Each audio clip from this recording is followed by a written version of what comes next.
Kapoor, Senior Executive Editor, and Rhythm Bharadwaj, Executive Editor, Law and Governance, who will moderate this session. And as was mentioned, Mr. Sanyal is our guest today, the member of the Honorable Prime Minister's Economic Advisory Committee, who was previously the Principal Economic Advisor to the Finance Ministry. He has been working with financial markets since 1990s and has steered the drafting of the 2021-22 Economic Survey, which projected India's economy to grow by 9.2% in the financial year 22 and between 8% and 8.5% in the financial year 23. It's over to you, Rhythm and Abhishek. Rhythm, you'll start? Please go ahead, Abhishek. All right, so you heard formal introduction of Sanjeev Sanyal, you know. He's a man of many hats, economist, author, writer, thinker, and, curious topics like history of geography, you know. Ek nahi sambalta tha humse. He wonders, wonder how he manages history of geography. And also, to paraphrase that old adage that what Bengal thinks today, India thinks tomorrow, what Prime Minister says today, Sanjeev Sanyal and his team at the PMEAC, of course led by Vivek Devroy, they think yesterday. So a lot of thinking goes into what the Prime Minister really says. If I could begin by asking, I'll come to the China topic in a bit. Sanjeev, just a curiosity, when we have so many good economists, why the economy is in such a mess globally? When we have such good economists, why the economy is in a mess globally? Well, you don't want to get me started. Let me say that much of our... And the Nobel this time has gone for crisis management. Let me say that much of our current economic resilience and growth has happened mostly by ignoring the advice of global economists, particularly those based in the east coast of the United States. All right, Rhythm. Mr. Sanyal, in fact, before I came here, I did read up some books, and history would have been a great topic to have this conversation on. But we're going to keep it to China. I wanted to ask you, in an interview you had said, to catch up with China, we need to open up our economy. For that, we need an investment-driven economy. An example of United Kingdom was given. How soon do you think we'll have the kind of infrastructure in Uttar Pradesh or Bihar or Northeast to ensure that we have an investment-driven economy? I think to some extent we do have an investment-driven economy. So let me take a somewhat larger picture. If you had asked somebody about what are the things that are really holding India's economy back, say 15 years ago, they would have probably put infrastructure at the very top of that, maybe bureaucratic red tape and regulatory issues and so on and so forth. Now, I would argue that to a very large extent, if you ask business or multinationals or Indian, I doubt they will mention infrastructure as being very high up in that list. In the last decade or so, we have certainly the interconnections between our cities have been dramatically transformed. Whether it's through the Udan scheme and the number of airports we have now built across the country, even including in places like the Northeast, the highways connecting our cities, the availability of electricity and various other things. So the point is that while we can always keep building infrastructure, at least the interconnections between economic nodes and cities, etc., I would argue, are no longer the constraint to Indian growth that they may have been in the past. Of course, we still need to build infrastructure, but that infrastructure increasingly is intra-city infrastructure. We still need to upgrade our cities. We need to build better hospitals, better intra-city roads, and so on and so forth. But I think at the very least we can claim that the intercity interconnections have improved, and very importantly, we have learned to build things in scale. That has been a big problem in the past. We were almost apologetic about building something big. We have gotten around that problem. We think in scale, we build in scale, whether it's the vaccination program or our highway systems or even upgrading the central vista, we have finally began to do things in scale. So I think I disagree with you that the infrastructure is now the binding constraint. There are other binding constraints, and I can talk about them later. All right. So since you began by blaming the East Coast economists, some East Coast economists would have said, because you're saying infrastructure, infrastructure, infrastructure, the American economists would have said, where's the money, honey? Do we have the money?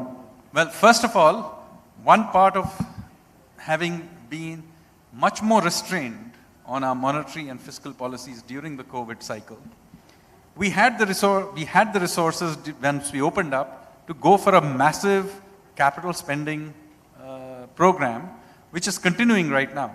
So anywhere you go in across India, you will see cranes. In fact, India now has more cranes upbuilding all kinds of stuff than China does. And do we have the numbers? Really? That's a big thing, that we have more cranes working there out in the field than China has? Absolutely. Not just that. That's a marker of where things are headed to. Absolutely. Not just that. Just take the major cities. I won't get in. We are right in this city, as we speak, building a completely brand new airport to the east of us, which on day one is going to be bigger than the airport we have. We now have gone in the last 12 years from not having a metro system to having the third largest metro network in the world. The central Delhi has been transformed, so it's not just new stuff. Even the old stuff is being upgraded. So Central Vista project, for example, all those old buildings like Shastri Bhavan, etc., are being pulled down, and we are building completely brand new buildings. Now, the reason I'm making this point over and over again is this. Earlier on, we were so apologetic about the whole thing and felt that we couldn't do it. I mean, even upgrading these, government offices in the center of Delhi, we seem to have in the mind of, oh, what will the ghost of Lutyens think if we pulled all these buildings down? First of all, most of those buildings are not Lutyens buildings. But anyway, I mean, how can anybody have an objection to pulling down Shastri Bhavan? Right? So, point is, we have begun to do these things finally in scale, unapologetically. And again, similarly, Mumbai, I can tell you, in 36 months, Mumbai will be completely transformed. It will have a brand new coastal road. It will have a brand new underground metro system. It will have a new Trans-Harbour link, a new airport as well, and so on and so forth. So, what I'm trying to say is there are radical changes happening, and this is not happening in the big cities only. Go to Northeast.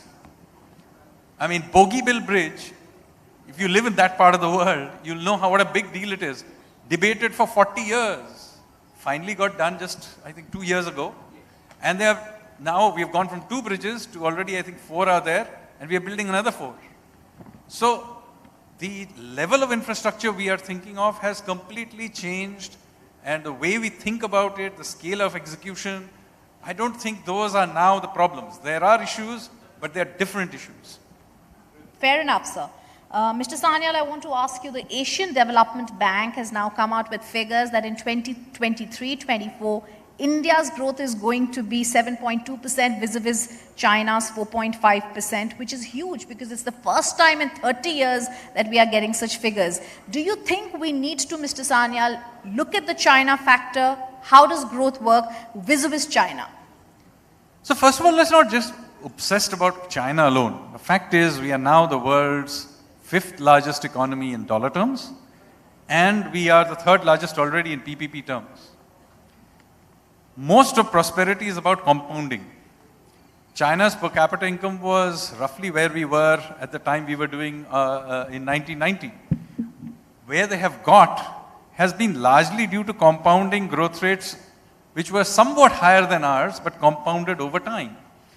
So I think what we now are doing is generating systematically higher GDP growth rates than they are. Let it compound. This is the very important thing, and therefore here 2 or 3 things are important. First of all, do not lose sight of macroeconomic stability just because you want to drive a little bit higher growth in one particular year. This is something we demonstrated during COVID. Even in difficult times, macroeconomic stability is key, and that is serving us well right now. We should never lose sight of that, number 1. Number 2, keep the supply side going. You've got to keep doing reforms continuously, and each phase you'll open up new vistas. So in the last 5-6 years we have done, what have we done? We have created a system for creative destruction through the IBC process, the Insolvency and Bankruptcy Code. created an internal market finally, a common market through the GST. Yeah. But even during COVID, we kept doing reforms. We did privatized Air India, we listed LIC, we opened up a whole bunch of new sectors from drones to geospatial sector, the space sector. So a very strongly supply side oriented approach to economics, which aims at productivity, competitiveness, and basically takes an unapologetic view of India as a part of the world economy where we can play, at the front table, on the top table. Okay, so, we have to keep moving, and I'm told Mr. Nitin Gadkari is waiting. My last quick question to you. In your present role as a think tanker to the Prime Minister, and in your earlier role with the, thinking for the Finance Ministry, just a bit of crystal ball gazing for 2047. At the turn of the century, China was just about half the GDP of the United States, 1/3 actually, and they are almost edge to edge now. It's been about 20 years. We are almost 1/5 or 1/6 the size of China as of today. By 2047, are we going to beat them? Well, growth is not inevitable, it's earned. And so in order to earn that growth, we have to keep moving ahead. It requires effort. To be fair to China, they put in a huge amount of effort. Infrastructure was one part of it, which we have finally begun to do well ourselves. But there are other things we need to do. For example, enforcement of contracts and reforming the legal system's ability to deliver justice in time. That is a major big reform that we need to do going forward. Finally, we need to begin to do administrative reforms. The administrative system that we inherited, not just from the colonial period, but also what we added to during the socialist period. Most of the progress that we have made in the last 25 years is by withdrawing the powers of that administration. Now that has been good. We have benefited from that. But now we need to do things where the administration itself needs to be reformed for the things it needs to do, i.e. removing it from doing the things it should not do was good, but getting it to do the things it should do is even better. But you said we have a good car, good condition, a good driver, so we should be cruising. Well, we have built a decent enough car and we can keep building a better one along the way.